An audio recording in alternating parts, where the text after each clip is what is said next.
Conexión Goleadora es presentado por Mapfre, a tu lado en el camino hacia la gloria, patrocinante oficial de la Copa Conmebol Libertadores. Empire Keyway, la moto que mueve a Venezuela. Atlético de Madrid, Academia Venezuela. Hola, ¿qué tal amigos de Conexión Goleadora? Bienvenidos a nuestro canal de YouTube, a este espacio para conversar sobre fútbol venezolano y sobre fútbol también del extranjero, pero en este caso particularmente sobre los venezolanos en el exterior, y uno que está teniendo otra vez un año extraordinario. A sus 35 años de edad, José Salomón Rondón ha encontrado nuevamente en Pachuca un rendimiento superlativo. Tiene ya 10 goles en lo que va de temporada, 11,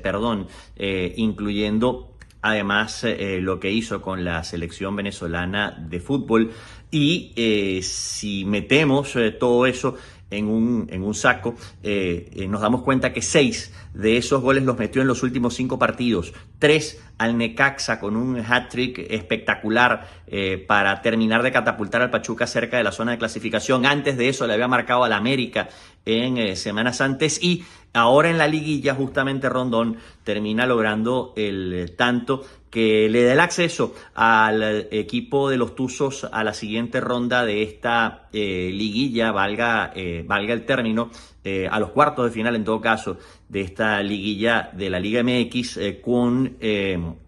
la victoria sobre Monterrey, que era uno de los grandes candidatos además a hacerse con el torneo por el equipo que tenían, porque era Martín de Michelis el técnico. Imagínense lo que tiene que haber significado para Salomón Rondón esta victoria sobre Martín de Michelis, su amigo, quien le llevó a River Plate y quien después le dio la espalda en algún momento cuando Rondón pues tuvo todas las dificultades que afrontó en el conjunto millonario, y quien fue que lo sentó, digamos, estando justamente en River Plate, porque si bien es cierto el rendimiento de Rondón no era el adecuado, también no contó con el empuje, con el apoyo de Michelis, quien lo había llevado para allá. Pues bien, un poco de justicia poética. Rondón le marca 2 veces, de hecho, en este semestre al conjunto de Monterrey. Le marca en el mes de enero su primer tanto de la temporada, lo hace de penalti en el partido en el que Monterrey y Pachuca se enfrentaron por la ronda regular de la Liga MX, y ahora justamente de visita en el BBVA, Estadio BBVA de la Sultana del Norte, allí en Monterrey, pues Rondón termina anotando, aprovechando un error del del arquero del conjunto de los Rayados, sí, pero deja por fuera, reitero, a uno de los grandes candidatos del torneo, que había traído a Sergio Ramos para reforzarse pensando justamente en el Mundial de Clubes, que tiene a Sergio Canales, que ha fichado muy bien dentro del entorno mexicano, y que ahora, bueno, con el cuestionado Martín de Michelis, que está siendo, sí, efectivamente bastante mirado con lupa en las últimas horas en el torneo mexicano, al no haber cumplido ni en la Conca Champions o en la CONCACAF Champions Cup, mejor dicho, y tampoco en el torneo regular mexicano. Pues bien, queda casi, a expensas de lo que ocurre en el Mundial de Clubes el técnico argentino, y buena parte de lo que ocurre con De Michelis tiene que ver con los goles que le ha hecho Rondón, en este caso sobre todo este último, que lo dejó fuera de la fiesta grande. Lo de Rondón, insisto, es para mirar y para admirar, porque miramos de cerca la cantidad de participaciones que ha tenido Rondón en poco más de 60 partidos, 64 si la memoria no me falla con Pachuca. Tiene 47 participaciones de gol, 47 participaciones de gol, estamos hablando entre goles y asistencias.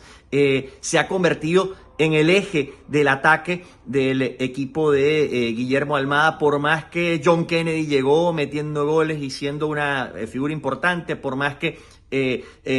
Siduna Idrissi, el futbolista de origen neerlandés, también ha cumplido con un rol muy importante jugando desde el costado, por más que le han sacado piezas a este equipo de Pachuca, pensando justamente en que es un equipo siempre vendedor, no de los que sostiene futbolistas, con proyecto más bien de, valga la redundancia, proyectar juveniles. Pues bien, Rondón y Guillermo Almada, mejor dicho, ha podido sacar el máximo provecho de Salomón Rondón para llevarlo justamente a un rendimiento que a sus 35 años, reitero, es superlativo. Ya el año pasado había dado pruebas o había dado alguna muestra de que esto podía venir así. Metió 8 goles en la Liga MX en el torneo Clausura, justamente el que se fue en la primera mitad del año, y luego también había metido 8 goles en la CONCACAF Champions Cup con 16 tantos. Termina ese primer semestre redondeando probablemente uno de los más productivos de su carrera, y luego se enciende para jugar la Copa Mundial, mejor dicho, el Mundialito de Clubes de FIFA, ese que se disputaba en Qatar justamente hasta el año pasado, y en el que Rondón pues también fue figura del conjunto de los Tuzos de Pachuca.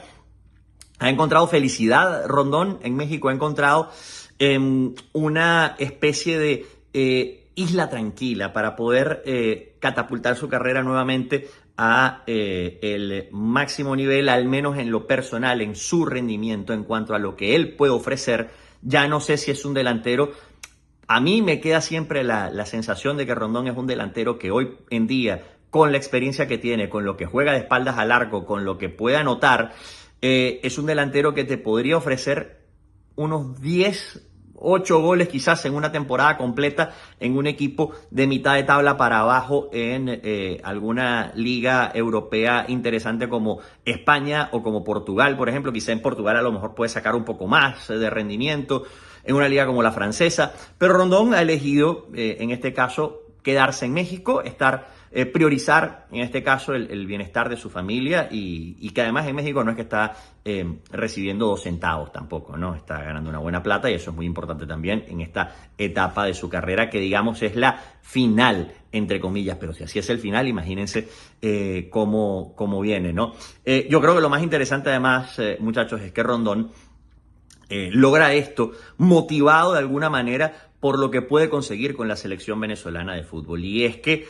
jugar la Copa del Mundo se ha convertido, yo creo, ya más que en una obsesión, en una meta necesaria para cumplir, para él y para Tomás Rincón, para ambos, que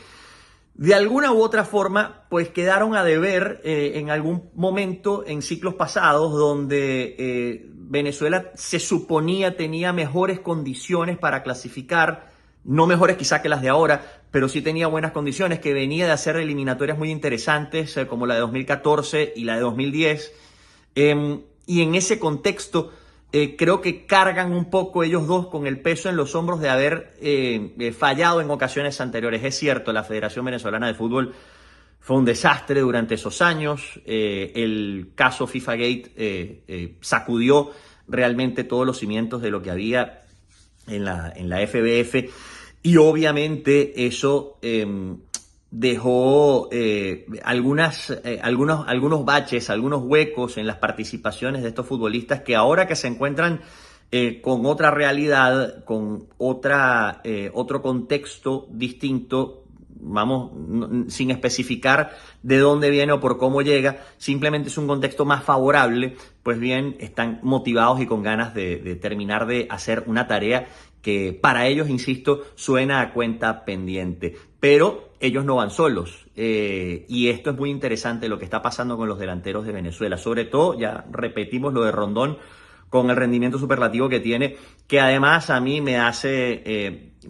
pensar si, por ejemplo, Richard Páez hubiese tenido este delantero, cómo le habría ido, o si de repente el ciclo de San Vicente hubiese sido distinto y hubiese tenido otro cariz, otro apoyo de parte de los jugadores, de parte del propio técnico hacia los jugadores, y sobre todo si no hubiese existido el FIFA Gate, a lo mejor hubiésemos visto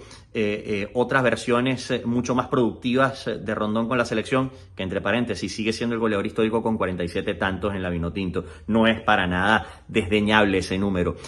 pero decíamos, Rondón y Rincón no van a llegar solos de hacerlo.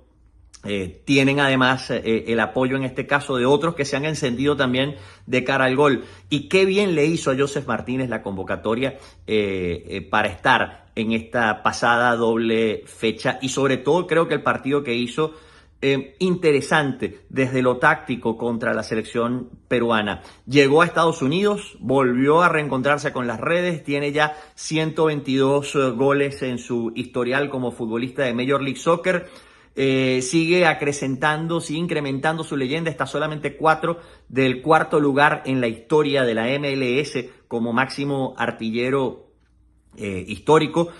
Y lo de Joseph pareciera que se ha vuelto a encender para tratar de tener esa chispa para poder estar. Kevin Kelsey marcó justamente este fin de semana también con el equipo de Portland Timbers. 2 goles de Sergio Córdoba, llegó a 9 en su temporada más productiva en el fútbol europeo. Es, digamos, un contexto bastante favorable para los delanteros centros, en este caso, el que va a contar Fernando Batista, si esto se mantiene de aquí al próximo mes de junio. Estamos apenas a un mes de que se dé el pitazo inicial de este partido clave que puede ser el que, yo no voy a decir que cambie la historia del fútbol venezolano, porque la historia es lo que es. Ya fue lo que fue y ha sido lo que ha sido. Pero el que puede de alguna manera torcer las cosas hacia una cara más positiva definitivamente es esa fecha señalada contra Bolivia del próximo 6 de junio. Y ahí el que lleguen los jugadores activos, con ritmo, con buena intención, en buena lead con el gol, con minutos jugados, con la suficiente fortaleza moral de haber cumplido con una buena temporada en sus equipos, los que le estén cerrando, los que vengan, por ejemplo, de Brasil, cumpliendo con buenas actuaciones, que en el Brasileirao, por ejemplo, creo que viene a ser algo muy, muy, muy interesante para Fernando Batista, al que se le ponen las cosas con un contexto enteramente favorable. Ojo, mucho de esto pasa precisamente por cómo los jugadores han internalizado y han individualizado sus propias luchas en sus propios equipos. Y creo que el mejor ejemplo en ese caso es precisamente el de Salomón Rondón, que es quien origina todo este video. Rondón tuvo momentos difíciles, supo salir de abajo en medio de esas dificultades y ha encontrado en México, reitero, la paz, la tranquilidad y sobre todo ese romance con el gol, esa primavera con el gol, hablando justamente del mes de abril y de cómo el albor el despertar de la primavera, pues de alguna manera le ha beneficiado. Pues bien, esa primavera que tiene a Rondón bailando, como lo hizo justamente en el último partido de Pachuca para celebrar la victoria sobre Monterrey, pues creo que puede ser muy beneficiosa para una Vinotinto que está a las puertas de hacer algo histórico, de hacer algo muy importante, y que usted, por supuesto, va a compartir con nosotros acá en este canal en Conexión Goleadora. Déjanos abajo en tus comentarios qué te parece el momento de Rondón, qué te parece el hecho de esta suerte de segunda juventud que vive en el Pachuca. ¿Te parece que le quedaba, como lo comentamos en algún momento, material, que le quedaban balas para jugar de pronto en algún club en Europa? ¿Te parece que de pronto esto se da porque la Liga MX es muy fácil y es muy sencilla? Bueno, comenta todo lo que quieras. Aquí, ojo, siempre bajo el marco del respeto y de las buenas costumbres aquí en nuestros comentarios. Recuerda también estar pendientes de nosotros en nuestras redes sociales, @ConexGoleadora para todas las plataformas, en TikTok, donde por ahí ya baila el amigo Esteban Rojas y Alfredo Coronís empieza a inventar algunas cosas con el anime. En Twitter, donde Luis Santos no pelea con nadie, pero los recibe a todos justamente como host en nuestra cuenta en la red social X, antes Twitter, y también, por supuesto, en nuestro Instagram. Y no se olviden, por supuesto, de sintonizarnos todos los sábados de 11 de la mañana a 1 de la tarde por Hot 94.1 FM. Nosotros nos despedimos por acá de este monólogo sobre José Salomón Rondón y sobre el buen momento de los delanteros venezolanos y cómo están llegando a esta doble fecha que nos ilusiona y que realmente nos pone a pensar cosas muy bonitas y positivas, pensando en que este puede ser el gran año de la Vinotinto, el gran año del fútbol venezolano, si se logra entrar en ese repechaje y la posterior, por supuesto, clasificación a la Copa del Mundo. Nosotros nos reencontramos en una próxima oportunidad.